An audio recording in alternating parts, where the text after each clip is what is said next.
If you're enjoying the videos, show some love and hit that like and subscribe button. Thank you. There was a fire at Delani. I'm going to show you people. I'm going to make 2 videos for you people. And then I'll explain how I was dancing, okay? But look at my boot. Look at my boot from putting out the fire. Okay, so I've been burning all the weeds.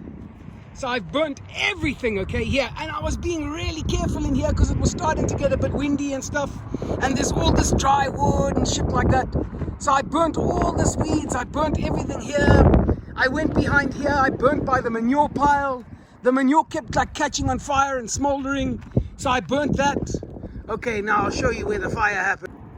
So I came here to burn these last pineapple weeds, right? But there was long, dry, dead grass here. And the wind had started to kick up, but I was like, no, I'll be fine. I can stomp it out. Fuck me, you guys. Check this. Check this. Check. You people, I thought I was burning down a shitty fence, okay? So I was stomping and dancing and stomping. I don't know what these people were thinking. My pants nearly caught on fire. My boots started melting. So I started running to get Tando's bucket. And my boot just came off with the melting. Thank goodness. Then I was running one-legged. And I got Tando's bucket. And I put out the fire. I stopped it there. That's where I stopped the fire. Because this thing was going crazy. It was about to become a bushfire. And this fence, I don't know what was going to happen with this fence. Fire at Delani, you guys. So, how did we get to where I almost started a fire and burnt down the old fence? Let's go back to the first little weed burner I bought, and then to the big one that I finally ended up with, and the lessons that I've learned, that I've always got to keep a bucket of water handy. So to give you an idea, that's just one area. I started burning here, as you can see, but that's just one area with all this stuff, and it's everywhere. It's all over the whole property. Just growth, just this pineapple weed that the sheep can't eat, the horses don't eat, the rabbits don't eat, nothing eats it. And it's choking out the grass areas and stuff like that. So I'm going to try and burn it and see what happens. I'm definitely not going to use weed killer. Okay, so I'm going to fire up the Bernzomatic and do a couple of these weeds here and show you guys the process. I'll fire it up and I'll get going.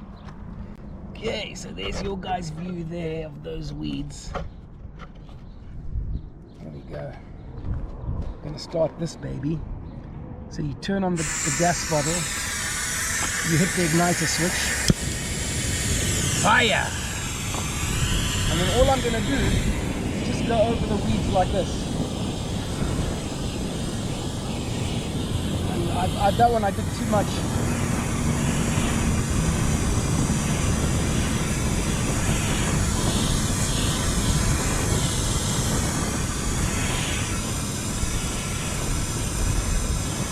So all I'm doing is changing the composition of the cells on the leaf of the weed.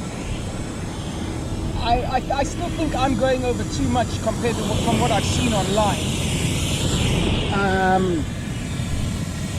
But I just like to be thorough, you know, because I don't want to come back to these damn things. So the reason for doing this is because I don't want to use weed killer on the farm because of the sheep. And this is the next best thing to pulling these things by hands or using that weeding tool, I tell you. But yep, like I'm telling you guys, it's a killer on your bloody forearms. It really works the forearms. It's like riding a dirt bike. You get like arm pump kind of thing because of the weight of the gas bottle and just the position you hold your arm in. So one of the best things I'm noticing is that I can be selective, because from observing the sheep and stuff like that, I know what they eat. So I'm not burning all the weeds, just these pineapple weeds, because the sheep eat most of the other weeds. So I'd started weeding these weeds here, and I just thought, let me just check and see if the sheep like them. And man, they are doing such a good job. That was a whole patch they've just walked away from. They've eaten that whole patch of weeds. This is what I've done here with this weeding implement. They're going there by the shade.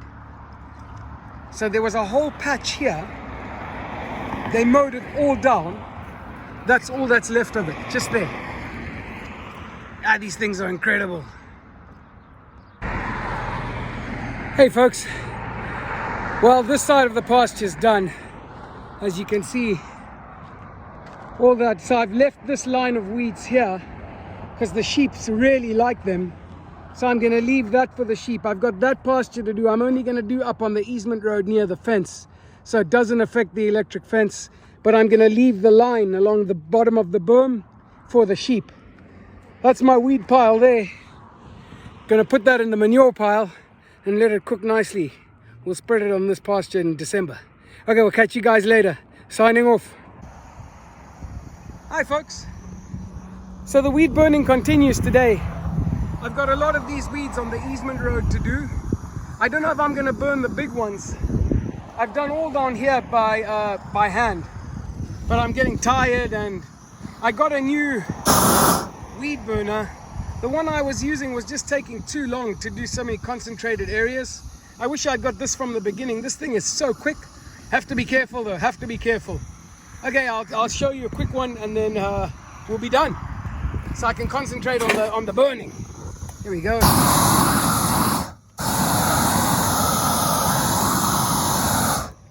So that's that area done.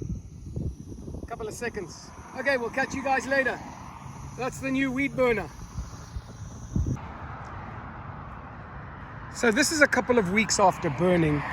There's one I burnt there. That's toast. It's not gonna see. That's just dead. And you see along the fence line how well it's done. And then all these dead ones here in the middle. And then I left those for the sheep. I mean, this whole road was covered like that. So it looks pretty good. I'm very happy with how it looks, the fence line. So that's really good. The burning works, folks. The burning works. So folks, this is the new project we're doing. We are taking water down this straightaway here, all the way down to the new home pasture. The water is going to come out of the main pasture via a valve when we get irrigation. We're going to install a pipe in here. It's going to flow through, and we're going to let the water run down this road here all the way to home pasture. That's the plan anyway. Worst thing about it is I stand here from the shade. Temperature's 114 degrees today. It's the hottest day we've had so far this year. It's breaking a record today. It's just a hot day. See guys, at least they're being smart and drinking. Here's Dean living his best life, helping the irrigation guys put in this extra bit of irrigation that's going down to home pasture is the plan. So they're just fixing pipe there, and he's moving this manure pile out the way so it can move. I told him this is for his anniversary present, 30 years tomorrow, so not to expect anything else since he got to play with this today. I really did go above and beyond on this one.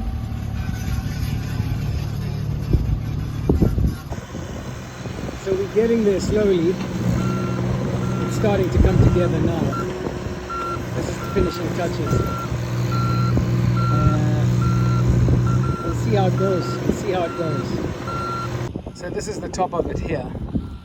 That's the pipe that's coming through the berm out there to flow down there. And then this is the valve here from the pasture.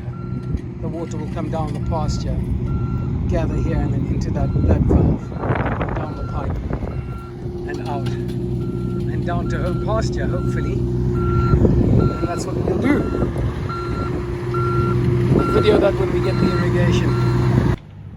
That's how it looks there now. I'll put up this fake fence, fake electric fence, keep the horses off this till we get the next irrigation. So we have to get an irrigation, let it all settle, find the weak spots, and then they'll come in and put the concrete pad around that valve and a concrete wall on the other side of the berm there just to keep everything in. and stop it eroding down on the other side. Morning everyone. So this is the other part of bringing this irrigation down to home pasture. We've been, well, I should say, Mark's been working on this road since we got here. Not road, canal, ditch, I don't know what you want to call it, but water course for the water to flow down. He's always just dragged it and stuff like that in preparation for this time when we were going to get irrigation to come down.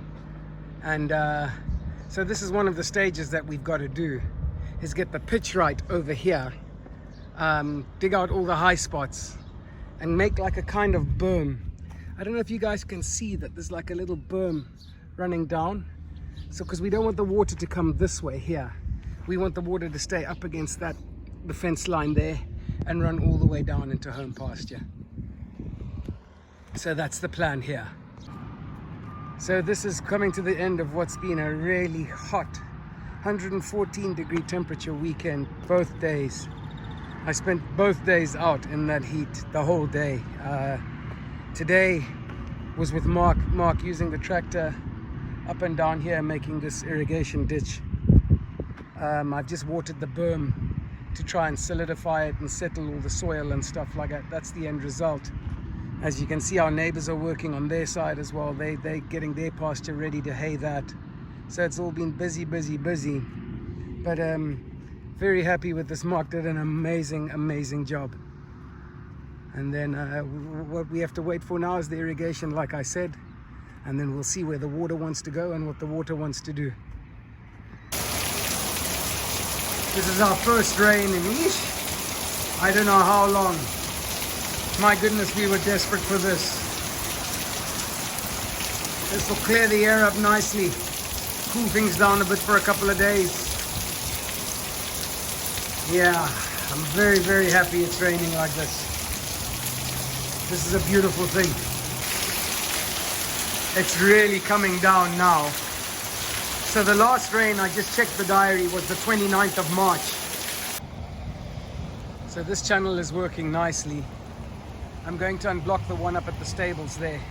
But as you can see, it's flowing through like we intended here. So that's how deep this is. This is on the other side of the stalls here. This comes off the stables and then off the property up back there. I had to break the berm there so this would flow down into home pasture. So the water that comes off the rest of the property from this side here flows here, and then it's coming up against the berm we made for the channel, and then it's flowing down here past the horse box, and then it's coming up against the stable pad there, and with nowhere else to get out. So that's why I had to cut that hole over there. So since I've cut the hole in here, that's really draining nicely. As you can see, it's really flowing out of there. So that's the rain gauge at the end of the day with the rain, and then there's the beautiful sunset. So as I'm raking up the sheep's poop the next day after the rain we had 0.55 inches, so half an inch.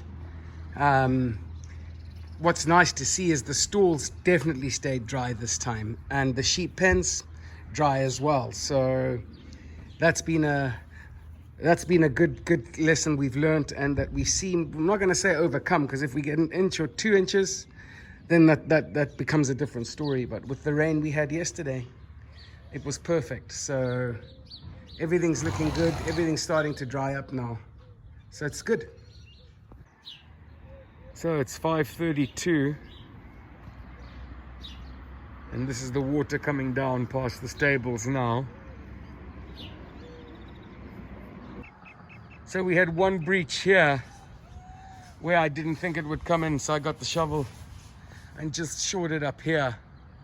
And there it goes into home pasture. This one seems to be okay over here. It's flowing pretty fast over down this section here.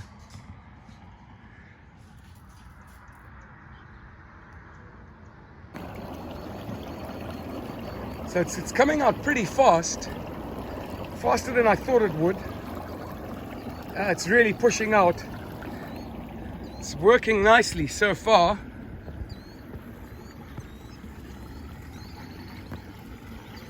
That's the water flowing in.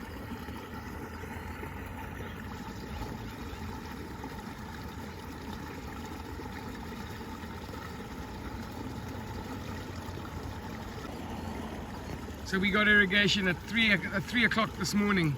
Our pickup was at 2:20. I'll go down there and have a look and see how the pasture's filling up.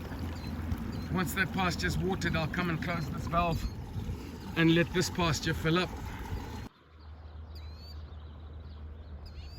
So this is just a view of how it's flowing and how it's looking. Yeah, it's filling up home pasture really nicely.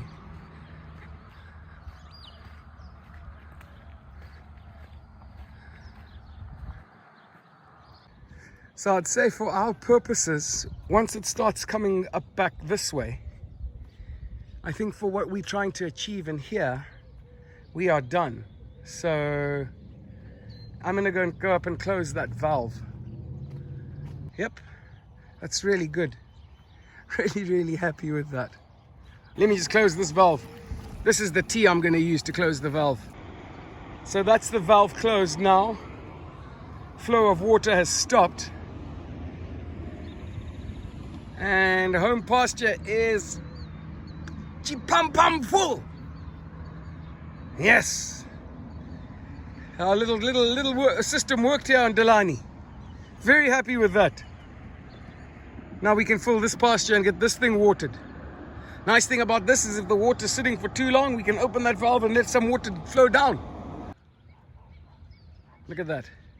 Apparently some construction guys that were doing work on our neighbor's place, when they laser leveled all this and stuff like that, said the elevation drop from the top of the property to the back of the property is 7 foot. So it's a 7 foot drop right from the back all the way down. So coming down this way like this. The one worry I am having is it's bubbling there. So water's seeping in where that pipe is. I'm nervous it's gonna wash out.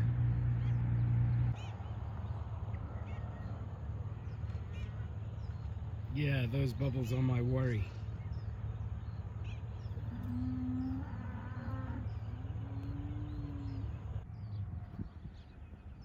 So I don't know if you guys can make it out, but on the left of that valve, there's a hole forming.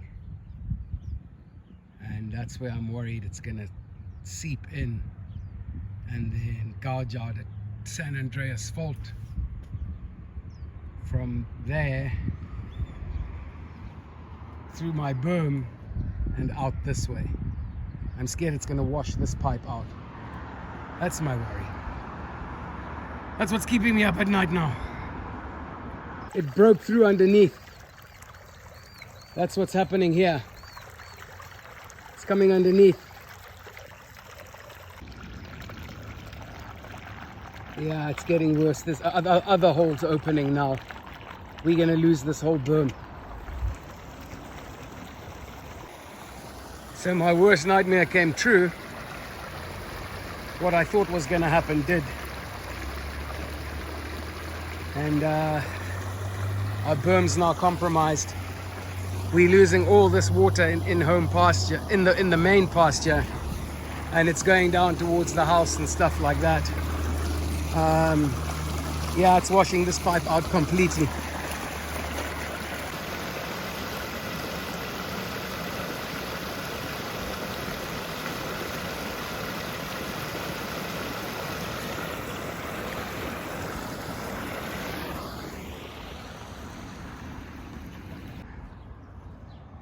So it flooded our neighbors, flooded us really right back up there, breached the berm here, and then flooded here. So I'm pumping it out. So Delani Lake is filled up again. Good thing we know how to pump it out. We've had plenty of experience in the last year. We know how high home pasture can go. You can see where it breached the berm there. The neighbor's road over there. The neighbors were amazing. They helped us with their big yellow tractor and dumped a couple of loads of dirt up in the pasture to stop the water up there. So home pasture got a good soaking today, a really good soaking. So the end result of our first trial with the irrigation for home pasture was an absolute disaster. Thankfully our neighbors have got that big yellow tractor, that one over there, and they very kindly came with 3 loads of dirt and dumped 1, 2, 3 over there, and I was able to then use that dirt to build up a little dike around here. Linz and I bought this piece of wood and used that to stop the water coming in, and that's how we held the water back from just flowing. Otherwise, I mean, that's a lot of water in here. We'd have had all this water up at the house now. As it is, we've got a lot already, but yeah, neighbors saved the day for us today. So the extent of the water in home pasture, you can see how it backfilled there. So much for where I was willing for it to backfill too. But yeah, home pasture got a good soaking. This is where it breached the berm here, and we filled up the neighbors on this side. And then you can see how high it is. It's lapping the top of our berm here now. So that's where it spilled over and then went into Delani Lake. So the irrigation guys came and they redid the job and have finished it now. We need to get another round of irrigation to see if it's going to hold. They've made this little culvert here, which is nice. And then up here at the valve, that's the top piece there. So that should hold. It's a pretty big concrete disc there. So we're hoping that won't wash out again. Only time will tell.